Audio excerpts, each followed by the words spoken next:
Come Home to Love is our theme for the month, and today we are coming home to love the divine presence.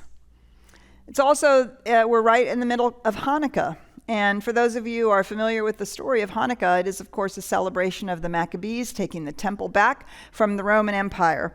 But the big story is that in the temple there is always the eternal flame, which is representing the presence of the divine. And when they took back the temple, there was only enough oil for one day. It takes 8 days to press oil. What was the miracle? That 1 day's worth of oil lasted the entire 8 days until they could bring the oil to the eternal flame. That eternal flame represents the divine presence, eternal. The light and love of the divine that is eternal, that is forever present. And in the Jewish tradition, there are two really powerful intentions. The first one is to seek to bring holiness to every act of life, because one is eternally in the presence of that eternal flame. And so every act is done in the divine presence. To bring holiness to it is to acknowledge that fact. And the other idea is that everything can become an act of worship, an act of love of the divine. To have our actions, our words, our way of being in the world, the way in which we show up, so truly show that love that we have for spirit, for the divine presence. And the idea of the eternal flame, right? It's always everywhere present, which means that it's always here and now. Every moment, that divine presence is available in its fullness and its entirety. So what does it mean to make every act sacred? To make every act an act of worship, to love the divine presence? Well, we can begin with the Jewish statement of faith. Hear, O Israel, the Lord thy God is one. Notice that it doesn't say one God. It says is one. The Lord thy God is one. One life, one love, one divine presence. So when we come home to the love of the divine presence, we are coming home to the oneness. That fact that we live and breathe and move and have our being in the eternal presence. What does this mean? This means we belong. We belong to spirit. We belong to life. We belong to each other. We belong in our own lives. We belong to ourselves because we're always in the divine presence. To come home to love is to come home to this mystery that is love, that is the divine presence made manifest. And so as I was thinking about this, I was thinking about, okay, so what is the biggest mystery of love? For me, it is a powerful realization that I had many years ago that I found unbelievably startling. It begins with the definition of love. So I grew up with, the movies. I grew up with Disney and the, Hallmark. And love was about getting someone to love me, right? And it was about having that experience that someone would so love me that I would feel loved. And on the other hand, many of us have a deep spiritual roots. We have religious roots or familial roots that say love is about giving. Giving, giving, giving, giving. It shouldn't be about yourself. It's about giving, giving, giving, giving. And that so easily falls into self-sacrifice or martyrdom or codependence or giving ourselves away. I certainly learned how to do that very, very, very early in my life. In the science of mind, we define love very differently. Love is Spirit's givingness of itself into creation. The self-givingness of Spirit into creation. which means that all of creation is made out of the one. All of the creation is the manifest body of God. And spirit, life, God, has given all of itself into creation. So everything that is ever needed at any moment or any point, anywhere, has already been given. What an extraordinary act of love. Do we not do that with our children? We give all of ourselves to them to the best of our ability. We give all of ourselves to our partner, to the work that we love, to the vocation that we are committed to, right? We give all of ourselves, and to imagine the infinite reality eternally giving all of itself into creation, to us, as us, for us, through us. And this exchange or experience of love, right, it doesn't work when we are seeking to get it from something else, from something outside of ourselves. It is actually the act of loving itself that allows us to experience love. It is the act of spirit giving of itself that is the love. And when we love the divine presence, we are giving of ourselves to it, and we are receiving its blessing.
Thank you, Lainey. You know how much I love it when you sing the song Feast of Lights. It moves me every time.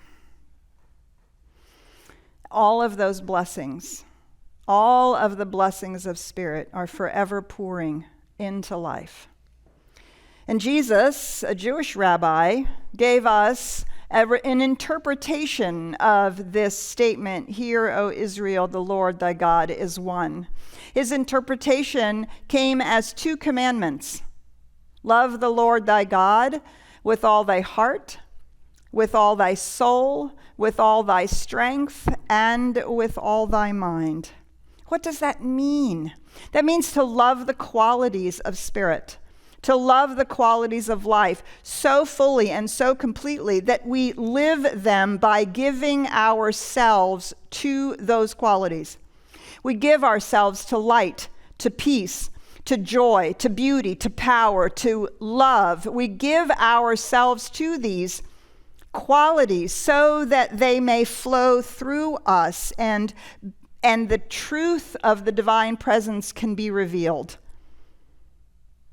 That's what it means to love the Lord thy God with all thy heart, with all thy soul, with all thy strength, and with all thy mind. To contemplate and to give ourselves to these infinite qualities, the reality of the divine presence. It's more than to our human need. It moves us beyond our human need to defend, to be right, or to compare ourselves to others. When we see this divine presence, when we experience it and we recognize thou art that, thou, the divine presence, art that and that and that and that and that. Everywhere we look, we see the sermons in the stones. All of life is revealing itself and singing the song of praise of the divine presence and the beauty and the majesty. And then we live like Brother Lawrence. We can't do anything without recognizing that it is the divine making itself manifest as us. Everything we do, every holiday decoration we hang, every dinner that we make, every email that we send, every conversation we have with every client or every employee or every boss, every moment, every vote, everything we post on social media, we can't do any one of those things except that the divine presence is present and it's moving as us. And when we know that and we love that, then everything we do lines up with those qualities. My experience of that has been that has given me the sense of belonging. Belonging in my own life, belonging to life, belonging in the experiences that I'm having, good, bad, or indifferent. Because in every moment, there is the opportunity to be consciously aware of the divine presence. For me, this changed everything. I can remember when I would look outside and the colors were brighter. And everything seemed etched in something real that always seemed a little different and fuzzy to me before that. The air felt purer. Moments seemed sweeter. Events were fuller and richer. And life began to have so much more meaning for me.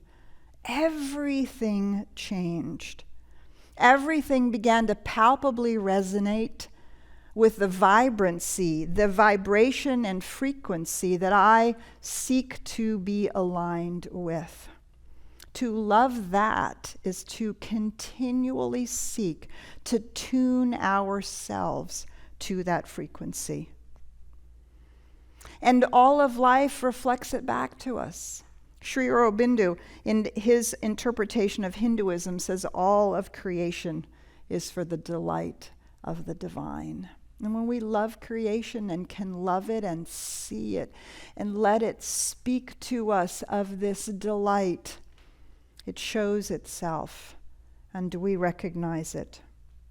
Emerson says prayer is the soliloquy of a jubilant and beholding soul.